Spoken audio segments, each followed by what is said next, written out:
It's really hard to be authentic.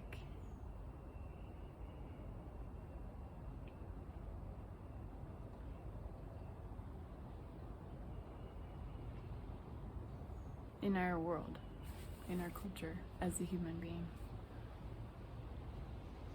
It's not so hard for the birds or the frogs.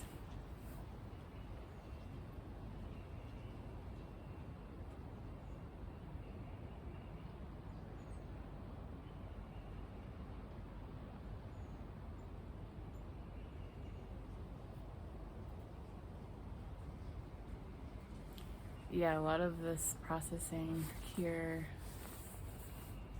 that started to come onto video and open into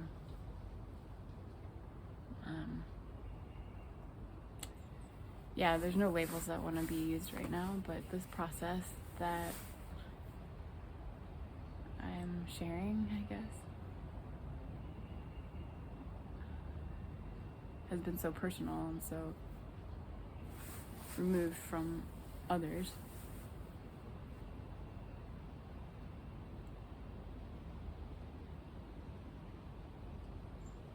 With the exception of very intimate others who are part of my path.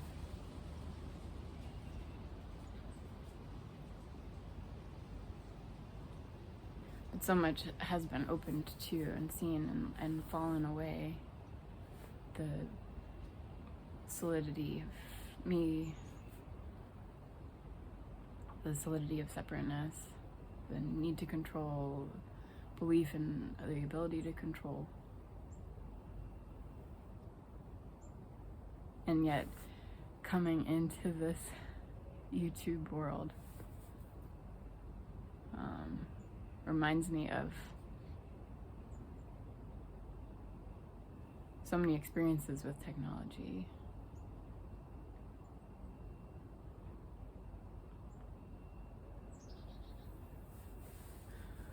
Where the power of the technology to artificially manufacture something solid, something separate, something special, something preferred, something disliked, is really powerful. Like, it really comes close to human conditioning. And when I work with my patients who struggle with boundary around cell phones or screens, none of us are immune. And if we think we are, that feels a little bit diluted.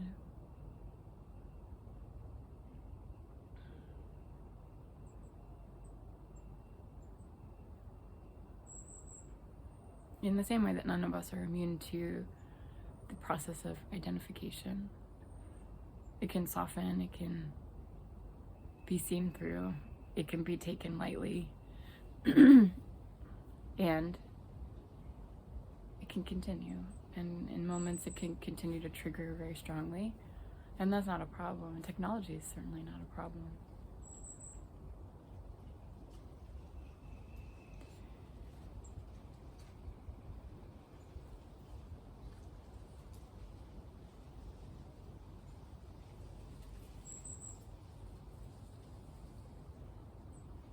Nothing is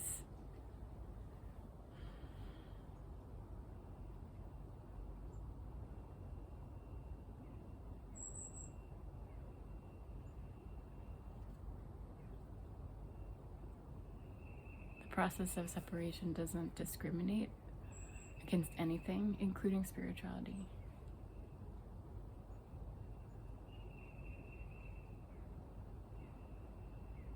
And so entering this world, if you want to call it that, I mean, I've been in it, I am it.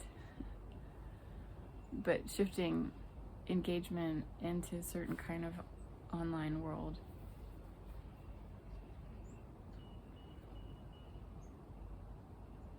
there's a deeper understanding and seeing of spiritual identification. The projections onto spirituality through internet, the projections on the thingness of it, like what it is, the thing.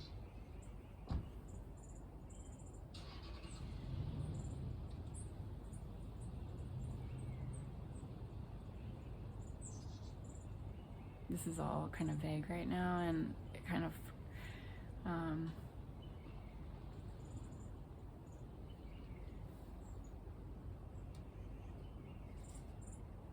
when I talk about awakening and spirituality, I'm talking about authenticity. Not trying to paint anything or spin anything a certain way.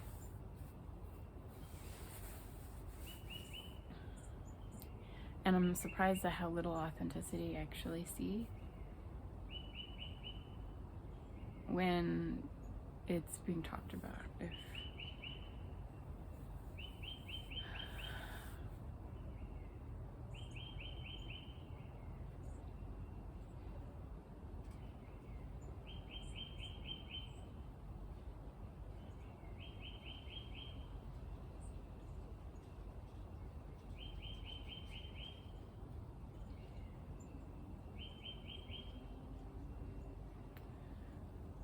The last retreat I was on, I was introduced to something new in that I'd never been on a retreat with a teacher who'd been known in a widespread way. Most all of the teachers on retreats that I had with teachers, it hasn't been their livelihood. Sometimes there's not even the label of teacher. There's no specialness there, which is really refreshing in the point.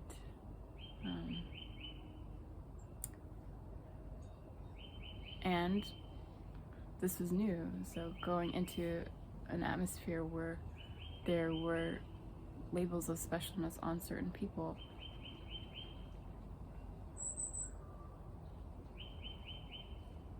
I really noticed my inner process differently.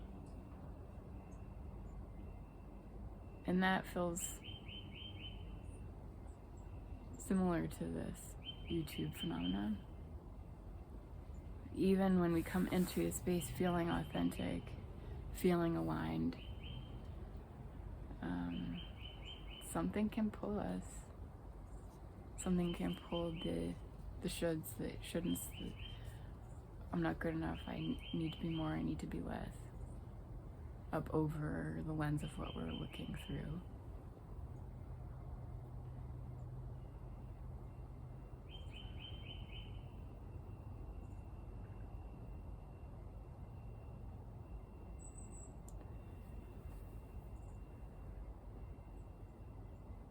And that's the world we live in. We live in a world where it's not easy to be authentic.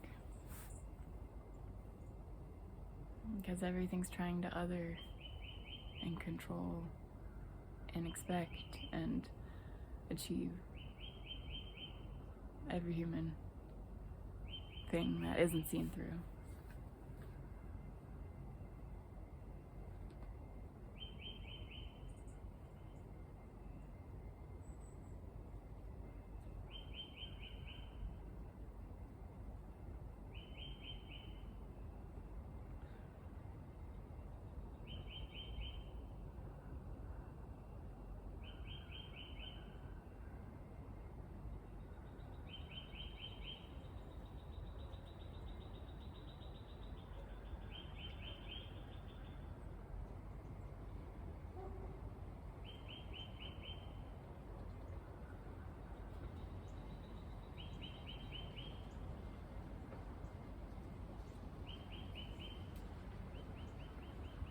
And there's anger that comes up. And that's part of the authenticity here, is I have emotions. I have mess messiness in this life. I have big feelings, I have little feelings. I am totally empty and spacious and powerful and wise, and I am stumbling through the day, and I am clumsy, and I'm all of it. And it's very clear when the conditioning here is trying to filter or be disingenuine. It feels tight, it feels there's a little panic, like feeling something's off.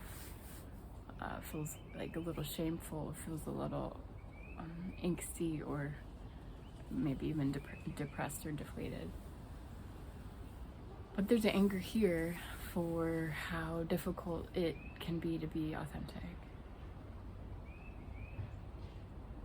And it comes out around this YouTube because, I'll just be honest, the YouTube algorithm that, and I want to be intentional when I share this because there's gratitude and very moved awareness of people finding this content and connecting with it, and that's exactly what this is alive and resonating with. I don't care who, but if there's resonance here, that this is, and there's resonance here, the resonance is what this is happening for. So I don't care how that happens. And so the YouTube algorithm picked one of my videos to boost, and in part probably also because of certain people's interests and maybe the day and the time, and who knows, but how interesting that video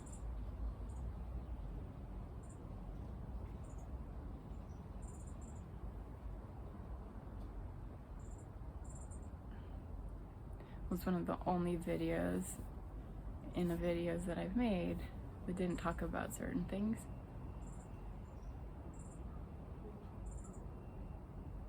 Namely disability.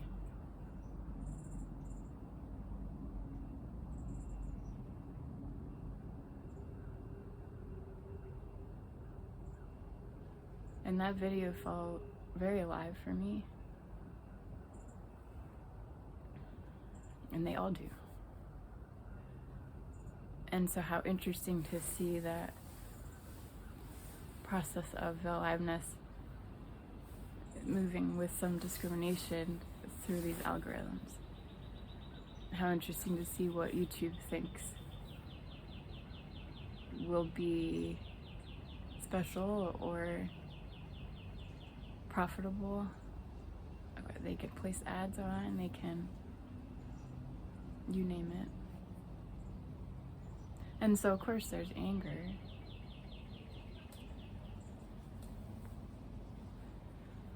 At that not feeling an even playing field to be authentic in, that certain voices and certain things are elevated and able to have platforms and others aren't. And anger isn't strong enough to change or warrant anything right now. But that's authentic here, and just naming that yeah, I'm kind of pissed and grateful at the same time. And there's no ability to box this content into anything. I'm not claiming to be an expert on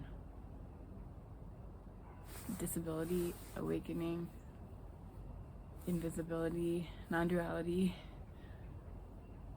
whatever I talk about. Like, the labels are not wanted.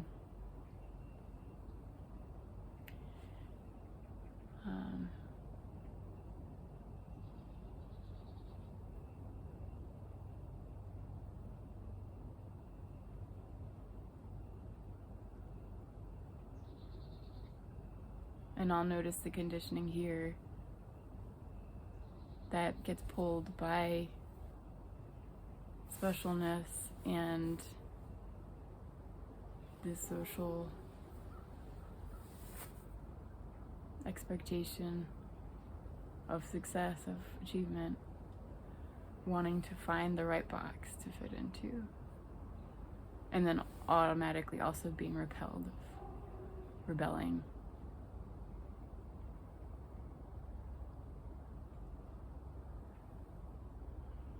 This has never been about getting anywhere else or getting anything.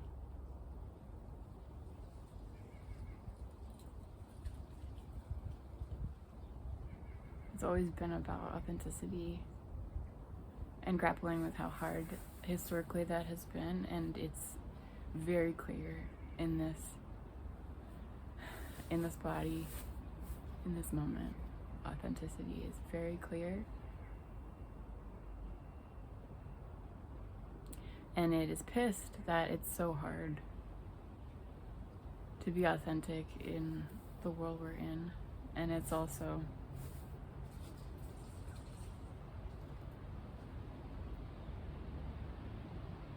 enlivened by the capacity to talk about it and in it and through it, and to see all of this, all of the suffering, all of the division, all of the disingenuity as part of the fuel and the fire and the process of being alive. But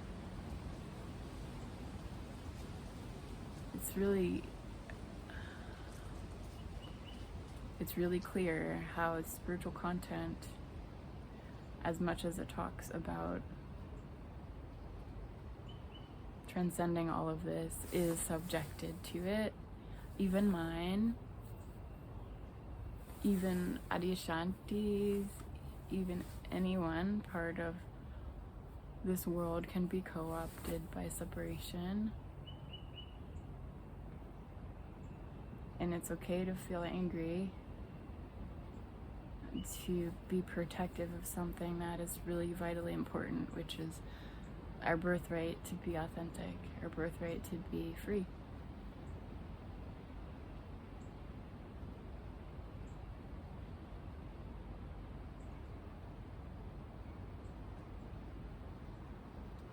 So thank you to everyone who's watched.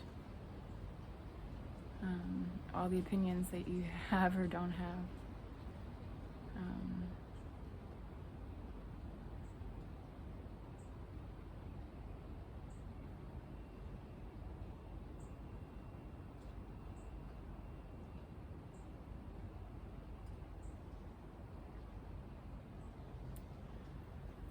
There's a sense, not knowing where this is going, but there's a sense that I'll keep speaking as long as there's authentic and enlivened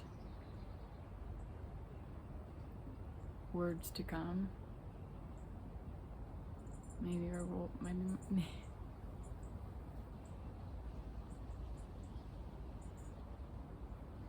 maybe my role will shift.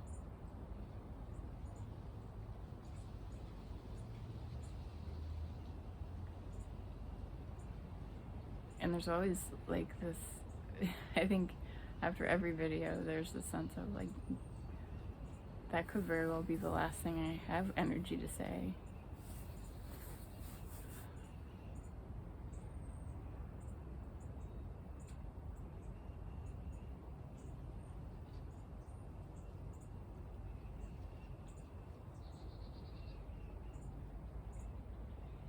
You probably noticed by now that the way that I speak, the words that I say, the difficulty that they come out with sometimes, that I'm not able to force this.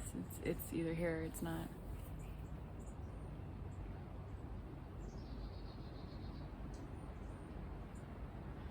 And I would say myself, authenticity isn't easy because there's so much conditioning. Historically, it isn't easy because there's so much conditioning around being somebody, being a particular Chelsea. And that gets revved. It totally gets revved in this process. It's not preferred. It's not pleasant. and it's welcome. There's no ability to feel threatened by appearing more or less of an expert, because I'm not trying to be an expert. There are no experts.